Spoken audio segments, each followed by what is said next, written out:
बातमीत सत्यता हीच आमची ओळख। छत्रपती शिवाजी महाराजांच्या 12 किल्ल्यांचा युनेस्कोच्या जागतिक वारसा स्थळाच्या यादीत अद्वितीय वैश्विक मूल्य म्हणून समावेश करण्यात आला आहे।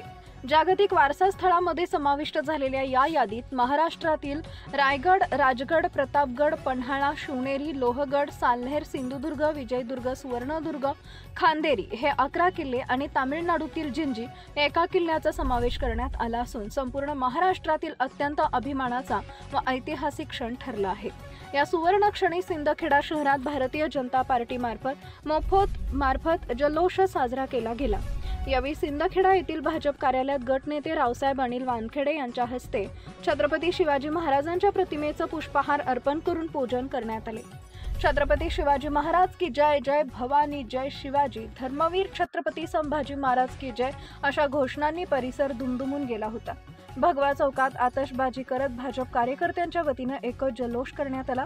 यावेळी गटनेते रावसाहेब अनिल वानखेडे या प्रसंगी माजी उपनगराध्यक्ष भिला यादव, माजी नगरसेवक चेतन परमार, उदय देसले, जिल्हा सरचिटणीस प्रवीण माळी, माजी शहराध्यक्ष विनोद पाटील, शहराध्यक्ष संजय कुमार महाजन, सुभाष माळी, गोपाल चौधरी, प्रकाश जयनगरकर, दादा मराठे, सेवानिवृत्त सैनिक भूषण पवार, राजेंद्र मराठे, बबलू देवरे, संजय माळी, गोपाल माळी, गुलाब सोनवणे, देविदास माळी, मास्टर टेलर, भूपेंद्र सिंह राजपूत, राहुल महिरे, वरुण कुमार आदींची उपस्थिती होती। छत्रपती हिंदवी स्वराज्याचे संस्थापक छत्रपती शिवाजी महाराज यांनी आपल्या हिंदवी स्वराज्यात जे स्वराज्य निर्माण केलं होतं, या स्वराज्यात एकूण 360 किल्ले त्यांनी काही बांधलेत, काही आधीचे होते आणि 360 किल्ल्यांचं पूर्ण एक हिंदवी स्वराज्य निर्माण केलं होतं। त्या 360 पैकी 12 किल्ल्यांना जागतिक वारसा स्थळ म्हणून घोषित करण्यात आलेलं आहे आणि याचं सगळं श्रेय मोदी साहेबांना जातं। वेगवेगळ्या 7 फाईल्स मोदी साहेबांच्या गुलावर पडलेल्या होतात आणि त्याच्यातून मोदी साहेबांनी महाराष्ट्रातील 11 किल्ले आणि तमिळनाडूचा 1 किल्ला जिंजीचा अशा पद्धतीने वारसा घोषित करण्यासाठी युनेस्कोकडे पाठवलं आणि तिथे 20 देशांनी महाराष्ट्रातल्या 20 किल्ल्यांना मतदान केलं आणि जागतिक स्थळ म्हणून घोषित केलं गेलं। त्याचा आम्हाला महाराष्ट्रीयांना सगळ्यांनाच अभिमान आहे।